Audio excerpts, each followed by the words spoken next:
এই মাটির থালাটা অনেকদিন ধরেই আমাদের ঘরে পড়েছিল। তো আমি ভাবলাম ভূত চতুর্দশীর 14 প্রদীপ ধরানোর কাজে এটাকে লাগানো যাক, তাই থালাটায় কলকা আঁকা শুরু করে দিই। আমি কিন্তু এটাকে কোনোদিনও মাটির থালায় কলকা করিনি, তাই নার্ভাসনেসের কারণে আমার প্রচণ্ড হাত কাঁপছিল। তবুও আমি চেষ্টা করেছি এটাকে সুন্দর করে করার জন্য।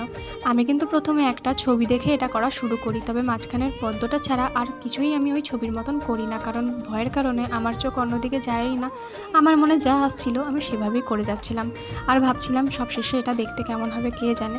তো তোমরা কিন্তু পুরোটা দেখে আমাকে কমেন্টে জানিও যে জিনিসটা কীরকম হয়েছে।